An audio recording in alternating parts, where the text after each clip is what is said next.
Welcome to Level Up Chips, Devil Summoner Raido Kuzunoha versus the Soulless Army. Hello everyone and welcome to Level Up Chips. I am your lovely host, Michael Gonzalez, and I am joined by my lovely co-host, Max Logan. How you doing there, buddy? Well, I mean, We already did this.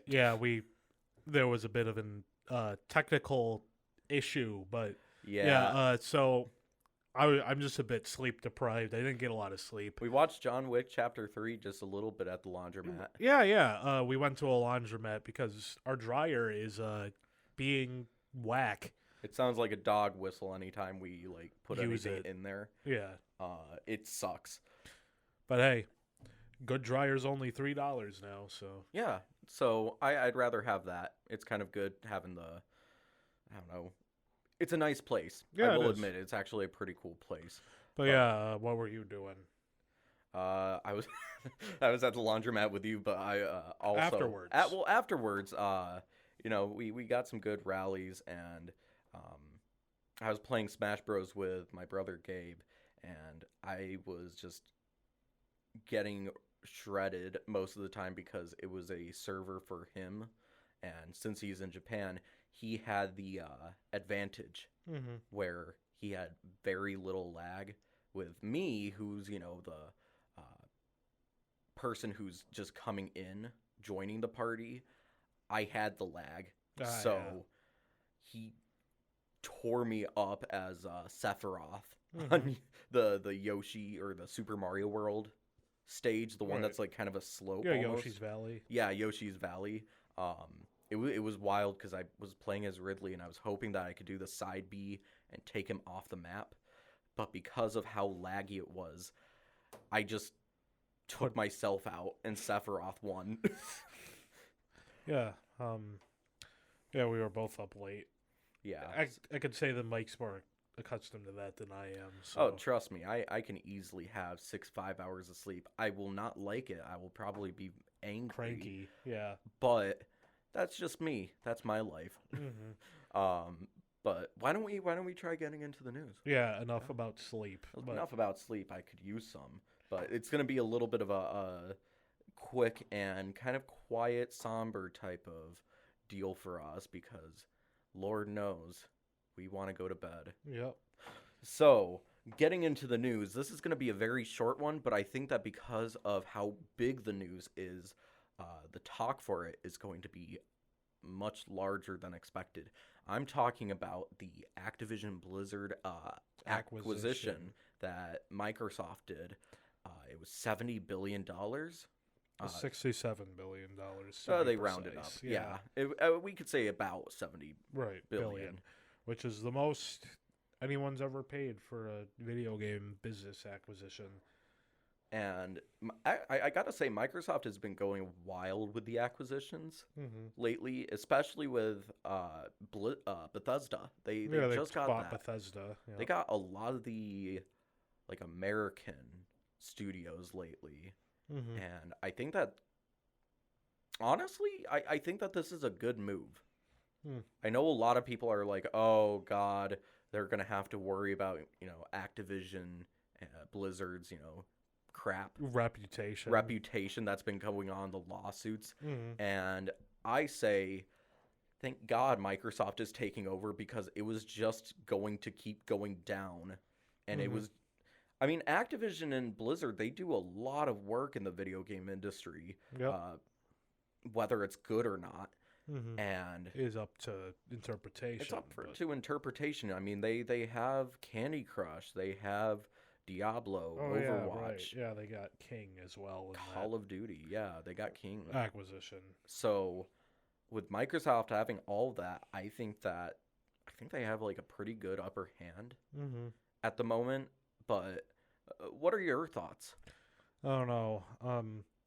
It's kind of giving me Disney-esque vibes. Really? Where Disney, their whole business strategy is if we don't have, if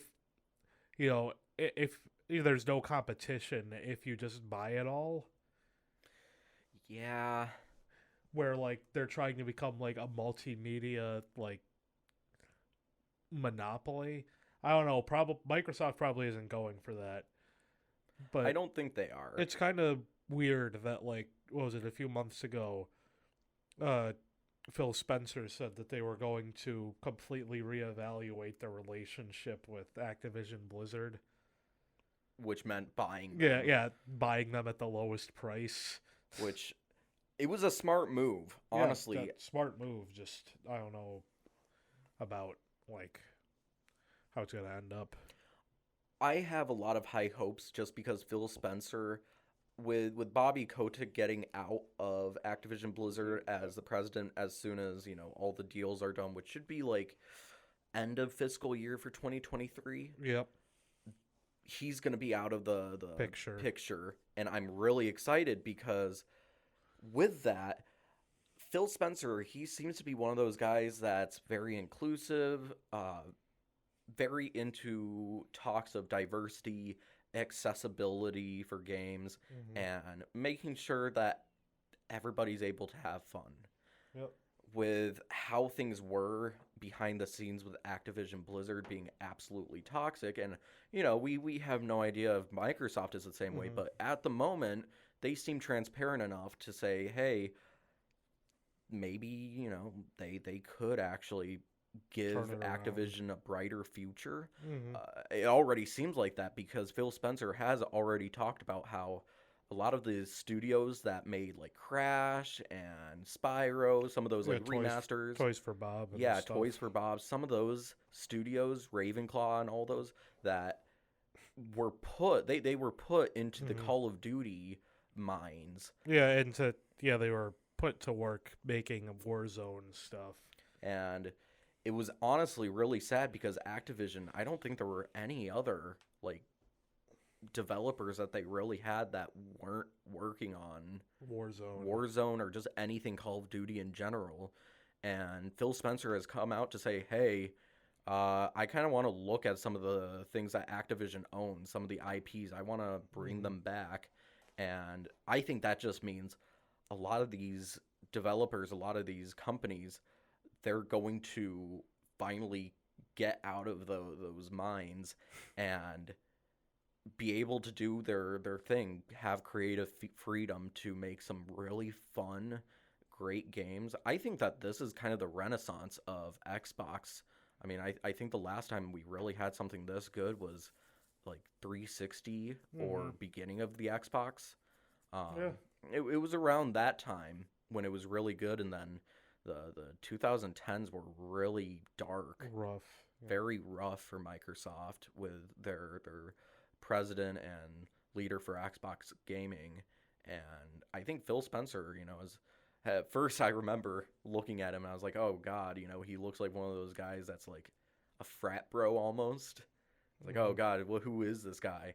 And he actually turns out to be like a cool person that seems cool on like healthy competition for the video game community.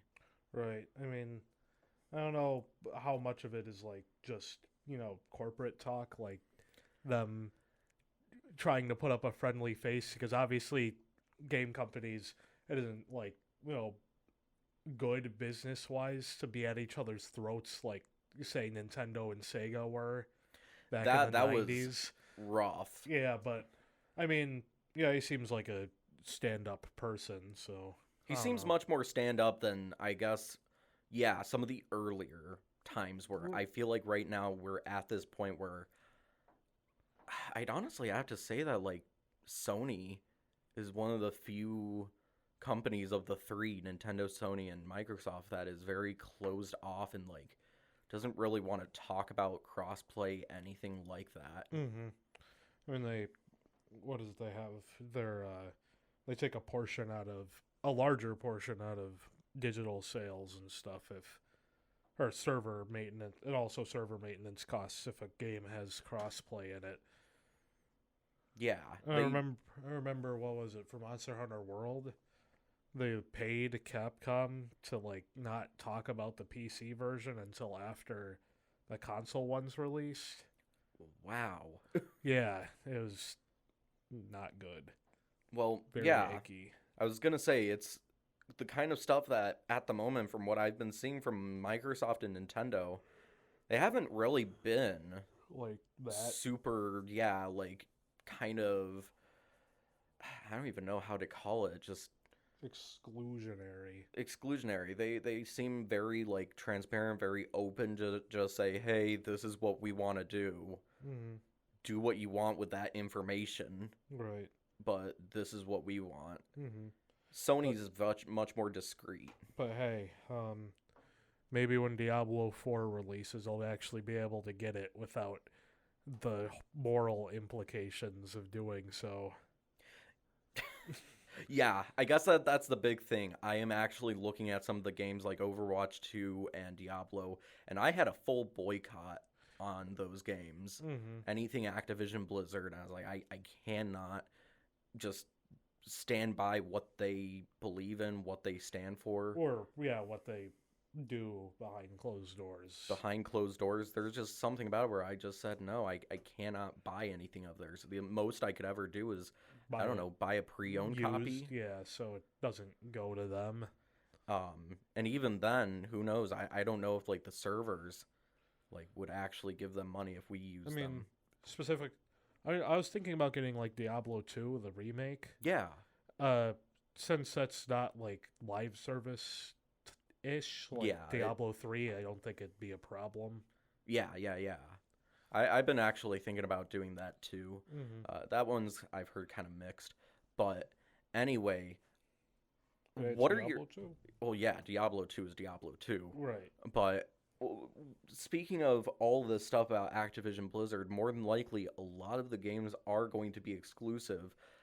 Who knows? Diablo 4 may, in fact, if there weren't any Xbox. Yeah, I mean, Xbox is saying they're going to keep with all the deals and contracts that were previously stated with Activision Blizzard, with like Sony and Nintendo, and all that stuff. But once those are done, who knows? Maybe Diablo 4, some of those other games, they're going to be exclusive to Xbox. So since we both have PS5s, what is your take? Do you think that you might think about getting a Series X because of how... By the time those games come out, I'm probably going to be playing games a lot less, so... Yeah, that's true. With your history degree, it's going to... I'm probably the person that's just kind of making sure you play games. Yeah. Like, you do this. Mm-hmm. I'm in it. But, Activision Blizzard bought by Microsoft. So, I think that's a huge thing. I think that this is going to change a lot, potentially the economy and potentially the video game community and just marketplace in general. So, let's see how that goes. But, yeah, that was kind of a healthy bit amount of news for this episode. But why don't we try to get into the main topic, the meat and potatoes of the story. Yep. Which is collectathons. Yep. So this is going to be kind of a question that I'm not sure if I have prepared you for, but what was your first collectathon that you remember playing? I remember playing, huh? That's an interesting question. I know. Mario Galaxy 1. I think I have to say Mario Sunshine. Or that or 2. It was 1. I played 1 before 2, but I just like 2 more. I was going to say Mario Galaxy 1, I will admit, that was the one that I have the most memories of. Yeah, it's more memorable, but 2 is, it's just 1 on overdrive. Well, yeah, exactly. I mean, I guess I was trying to say, with Sunshine, yeah, I remember playing it. That was, the first one that I played. I don't have many memories of that, but with Mario Galaxy, I have a lot of memories because that was when I really remember shit. Wait a minute. I'll bleep that out. Yeah. Remember stuff. Yes. I am stuff. Okay. What was it? Actually, no. I have to amend my statement. My first collectathon that I remember playing was for some reason, Ape Escape 2. Oh yeah, I guess you could count that as a collectathon. Yes. On the PS2. I was like, oh, monkeys? You use a net to catch monkeys? That's cool. You know, I never actually played that one. Was that like a fun Yeah, game? it's a really fun game. I'm gonna have to try that one out. You have to actually strategize a little bit. So different monkeys have different behaviors. You know, that kind of reminds me of how Bugsnax is. Yeah, it's likely the case that Bugsnax is, Oh god, that's a collectathon. an Ape Escape type of homage-ish thing. Yeah, Ape Escape is fun. Moving on, I guess. Yeah, but okay, so that was probably your first one. Mario Sunshine, again, I don't have too many memories. I just remember it was difficult. Mm-hmm. I remember being very frustrated with the game because, I was a kid and 3D platforming was still relatively new. Right. So it was not fun for me to actually go for that. Yeah, it's understandable even playing it as a 20-year-old person who is quite experienced with games. Sunshine has rough spots. I guess I don't even know if you could call them. I don't even know if it's rough spots, but just very difficult platforming. Yeah, no, I'm talking just weird spikes and difficulty. Okay, that makes more sense. Yeah, that's just what I tend to call them. Yeah, with Bowser Jr. just taking your flood system, and you have to just actually do those, just platform. And those courses are. I remember there was this one that absolutely destroyed me because I had to look it up on YouTube. Okay, how do you actually pull this off? Mm-hmm. And you had to do some amazing feats of gymnastics and acrobats just to get to one point. And I said, how was this allowed? This is for kids. Kids don't know how to do that. I barely know how to do it. But yeah, I don't know, but so going into a little bit about that collectathon, the whole reason that I decided we should try something like this for a topic is the fact that Banjo-Kazooie just came out for the Nintendo Switch Online expansion Thursday. Yeah. And I've been playing it quite a bit, and I gotta say, I have been really enjoying it. And in a certain way, it makes me wonder, what's a good collectathon and what is deemed as a bad collectathon? Mm-hmm. And what would you have for an example of a bad collectathon? Well, it's funny because, you see, back during the N64 era, Rare was the king of them. Just collectathons in general. Right. Besides, Mario 64, but that just started the whole thing. Mm-hmm. So they just built on that. And the last one they did was not very good. The worst one. Yeah, it's Donkey Kong 64. And before anybody who really likes Donkey Kong 64 tries to raise any pitchforks and torches, I will admit the gameplay is fun. Yeah, but it's just a nightmare. It's a nightmare for a collectathon. To finish. Yes, exactly. So you have a little bit of a story about how bad it is. Yeah.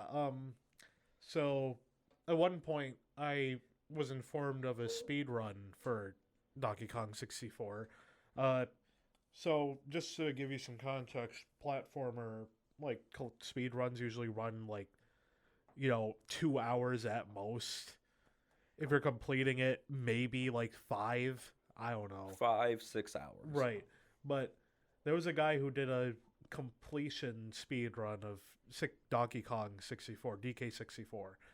And it took him 17 hours to complete the whole thing. And he had a window behind him the whole time. He had a webcam on. Yeah. And he started in the evening, and by the time it was over, it was noon the next day.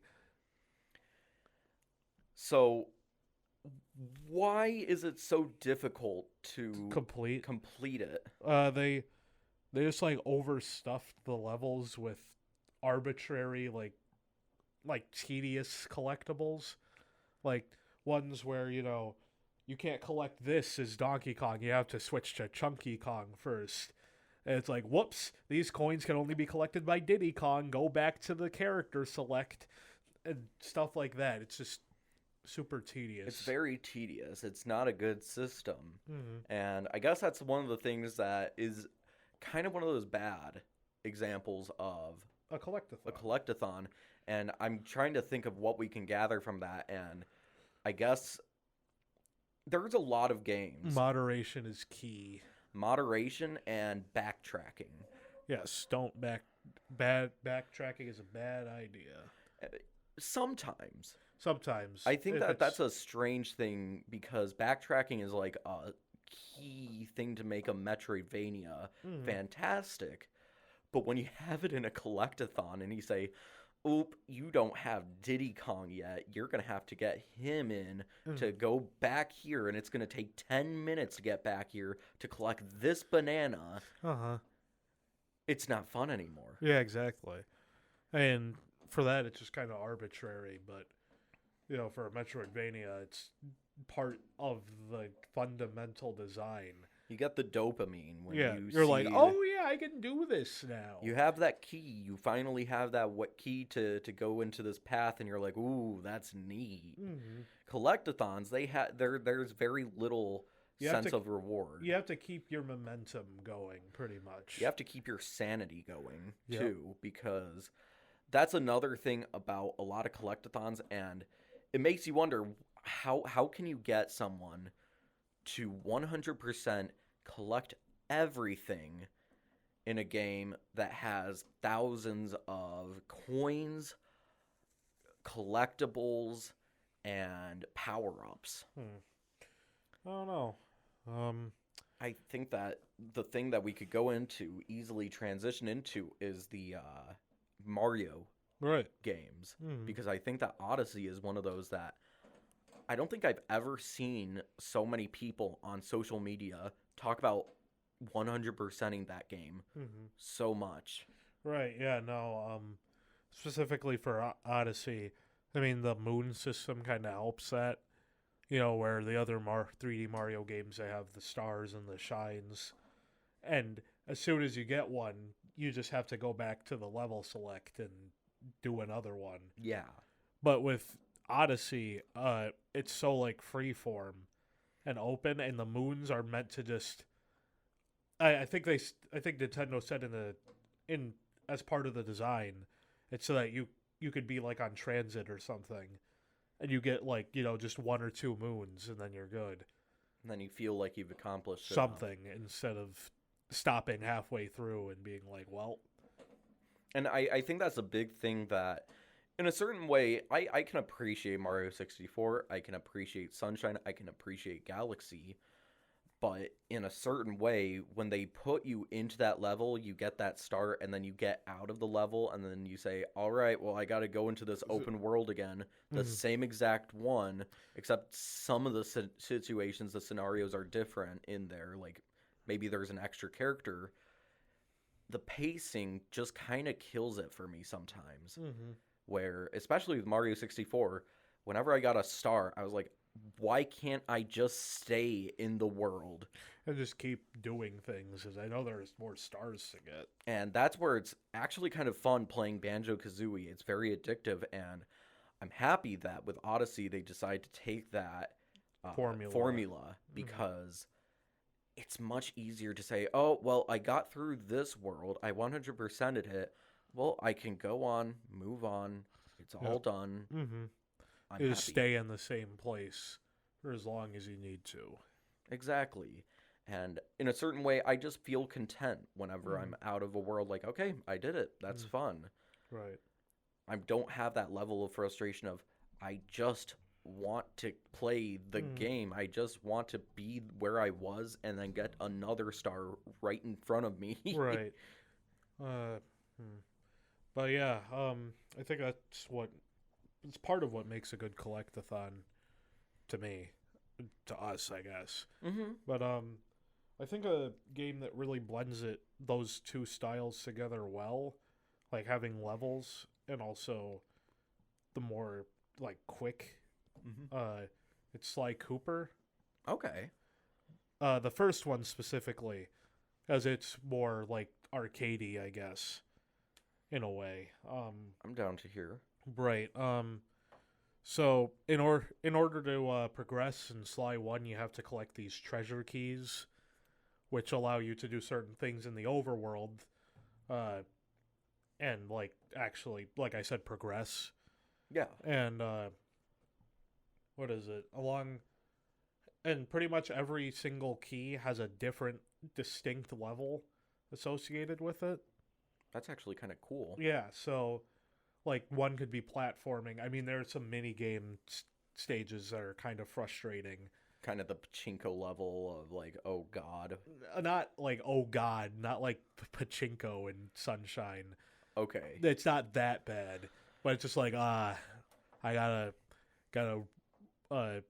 get the chickens inside these coops.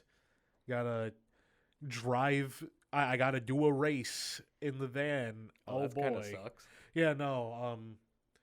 But just overall, the game's really fun because you always know you have the same reward at the end. So you're like, oh, well, if I do this, I'll get this. Okay. And even though the game kind of like in the final episode, it kind of abandons that concept, and it's just like like 7 straight levels. Very linear. Yeah, it's super linear. I mean, it's still really fun, but in each level there are even like these secret like bottles that you can break with these messages, and they all come together as like a passcode for this vault that's in each level. For that's each really cool. In each one you get like a secret technique from one of your ancestors. And honestly, the only one that you really need is the roll. It literally just lets you roll around, and you can like avoid all damage. Yeah, that's a good one. Yeah, it's not like a dodge roll. You just curl up into a ball and start like rolling around. That's so easy. Yeah, no. There are only certain enemies where. Also in Sly 1, it's unlike the other games. They're more action based. Mm-hmm. It's has more of an emphasis on stealth, or I guess as much as a children's game could have stealth in it. Like Wind Waker level of stealth. Yeah, pretty much. Where as long as you're not in an enemy spotlight, you're good. Yeah, like the moblins. Yeah. But yeah, they're like standard enemies that just kind of like they're more like obstacles. Like there are ones that'll like throw stars at you that are kind of slow moving, but they're tricky to avoid. There's ones that like hit hammers down. You got to get past them. But they're like flashlight guards that if they see you, they like attack you with an unavoidable projectile. Oh. So you got to like be stealthy around them. So it's just I don't know, it's a fun formula. It's like pretty good variety. Yeah, exactly. Attacks. Mm-hmm.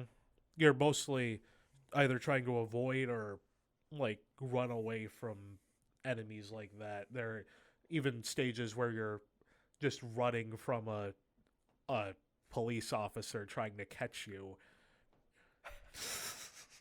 And I think that really does well with its like thief type of aspect, the themes and everything. Right. I think that's a really cool concept. That's one of my favorite things that, this is my first time playing through Banjo-Kazooie, and one of the things that I think that Mario really needs to try to, adapt to is the idea that you don't have to have your entire moveset from the beginning. Right. I love the fact that in Banjo-Kazooie, you're going through these worlds and you're like, oh man, I cannot beat these enemies. What is going on? And you'll find the molehill, and the guy, I think Moley, he dies in Banjo-Tooie. No. Why would you spoil that? No. It happens at the very beginning. It's like a joke. He's a ghost.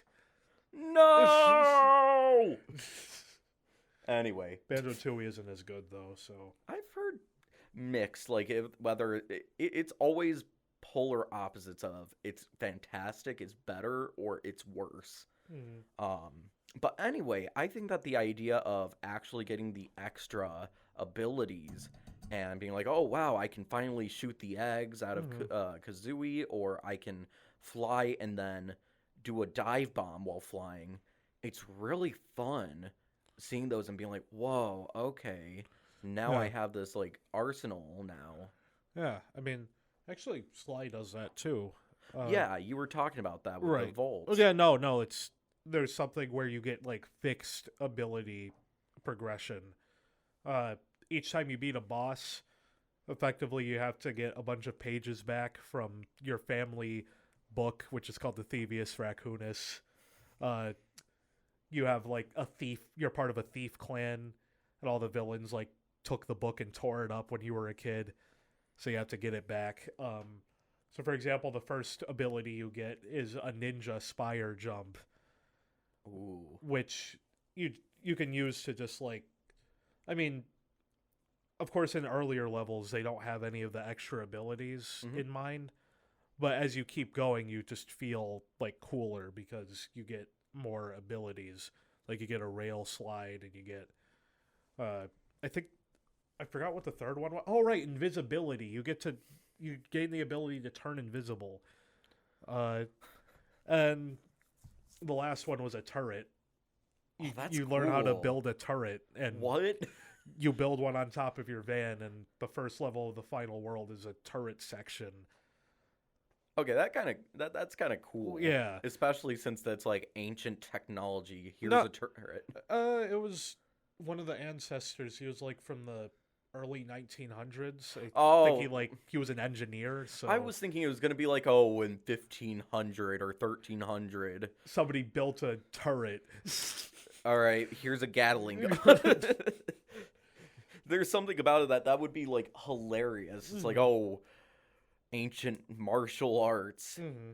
Here, what was that? The Fist of the North Star. The Yeah. here's a grenade. Or Yeah. It was like you think dynamite is a martial art? Hey, as long as it works. that's what I want. That's what I want. Where it's like so wild but so cool all at the same time. And I don't know. I'm thinking about like if Mario Odyssey, like when it comes to collectathons, I still think that's like one of my favorites still, just because it's so much fun just going through the game trying to find all the moons, Yeah. and I still think it could be better because of some of those things like,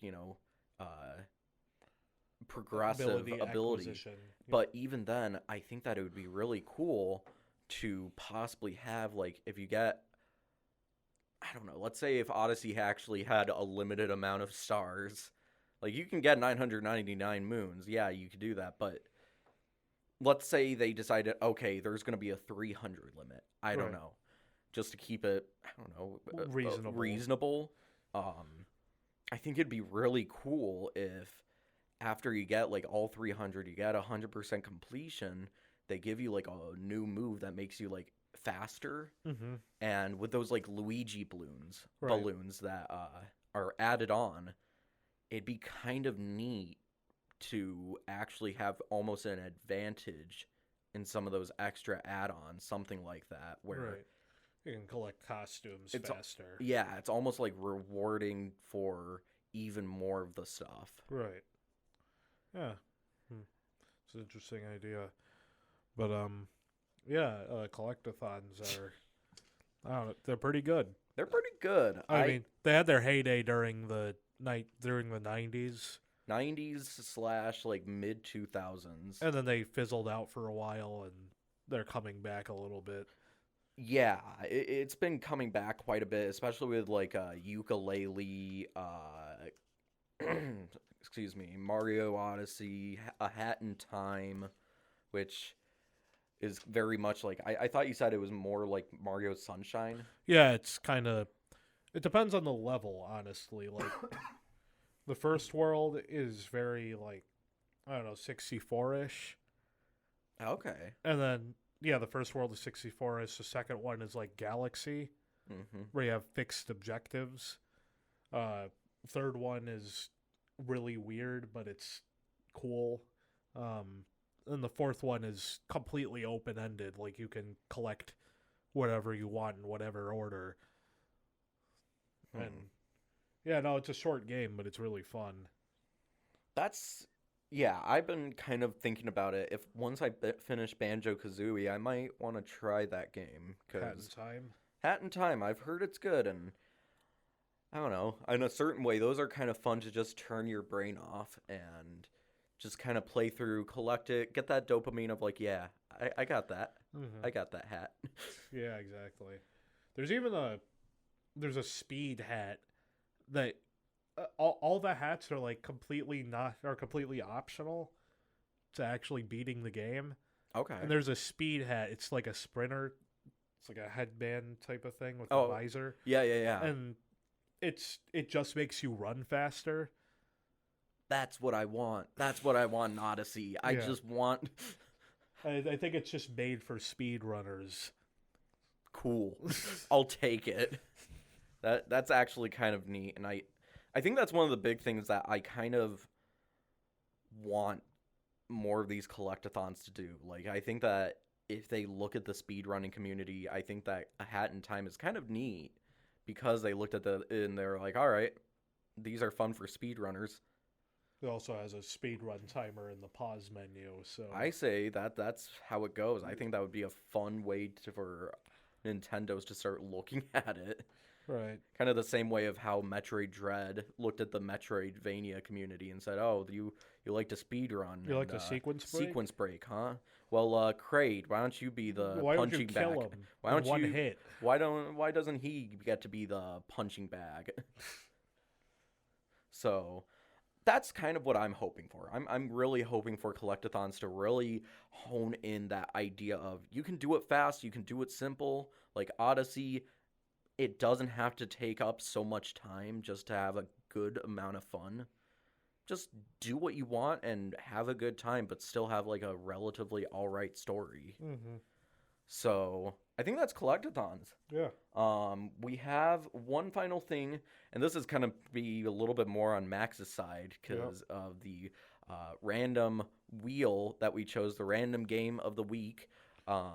Is Jak and Daxter the Precursor Legacy? Please tell me a little bit more about what is that? So it was a collectathon fitting, developed by Naughty Dog it was released back in 2001. I think it was a launch title for the PS2. Yeah, that seems about right. But I mean, the plot's really simple. There's this stuff called like there's like this force in the world called Eco that's like elemental stuff. And there's a dark version, which is kind of like antimatter. Anti-Eco. It's called Dark Eco. Okay, well. And pretty much Jak and Daxter go to this island that they're not supposed to go to. Ooh. And then Daxter falls into a vat of Dark Eco and turns into an animal. He turns into the Joker? No, he turns... I mean, come on. No. He turns into Heath Ledger's the Joker. Yes. But, no, he turns into a small animal, and then they just have to figure out how to, like, change him back. I had no idea that's the reason why there's that animal thing. Yeah, that's, like, Jak's friend. What? Yeah. I thought... Who knew this game was just Animorphs? Yeah, no, and then you just go through different, like, zones. It's all loaded in the same, like, zone. There's no, like, loading screens. You know, Naughty Dog has a good way of doing that. Yeah. I mean, obviously it still loads, but you can't really see it. Yeah, exactly. But, like, let's see. So you go to different areas. Like, there's an underwater temple that you go to. There's snowy mountains. There's a jungle, like a beach, all that stuff. And you go around and you collect these power cells, which you need in order to power the speeder that lets you go to the next, like, overworld area. Oh, okay. And you keep doing that until you reach the end. And I don't know, it's just a really fun formula because it keeps with the same Banjo-Kazooie thing where you stay in the same area even after you collect the power cell. And then you can also like play with all the different like versions of Eco. So like the red one gives you like fireballs you can throw. Ooh. And the blue one makes you faster and jump higher. I kind of like that. They give you superpowers. But they become Shulk from Smash Bros. Yes, Shulk from Smash Brothers. Xenoblade from Smash Bros. Yes. Yeah. I don't know. I feel like... Yeah, he only has that property in Smash Bros. Yeah, that's the thing where I'm like, I'd love to say Xenoblade, but he doesn't have those abilities in that game. The closest one he has is speed, and like that Pretty doesn't much. do what it does in Smash. No, it does not. But yeah, so Jak and Daxter is just a really fun game. It's really jarring though. The first one is like rated E. It's like perfectly fine. Yeah. And then the other games are rated T, and it's like a GTA Lite, effectively. What? Yeah, you get to like drive cars and kill people in the street, and Jak talks, and it's just crazy. It's so edgy, and I love it. Okay, so Naughty Dog, what? Yeah, no, it was really weird that they decided to just switch audiences on a dime. Honestly, I feel like that's just Naughty Dog, though. They went from like cutesy stuff. I like mean, Crash Bandicoot, and then they went to Jak and Daxter, and it slowly was like, oh, okay, we're transitioning into the T era. Went to Uncharted and stuff. And and it was slowly starting to get into like, okay, there's blood. It's still rated T, but I don't know. And then Last of Us came along. It was like, okay, well, this is just mature as all heck. Yeah, no. But, yeah, Jak and Daxter, again, really fun games. Don't play the one on PSP. It's bad. Okay. The other games are really good, including the racing game. For some reason, that's a similarity. That's a thing shared between Crash and Jak and Daxter. I have to ask. They both have a really good racing game. I just have to ask, though, like, which racing game would you compare it to? Would you compare it? Because, like, Crash is, like, almost Mario Kart-ish. It's way more skill-based. It is much more skill-based. But, I don't know. I'm just wondering if it's, like, more comparative to, like, Star Wars pod racing. Yeah, it's kind of like the Racer Revenge one, where you're, like, it's called Jak Combat Racing or something. Jak X Combat Racing.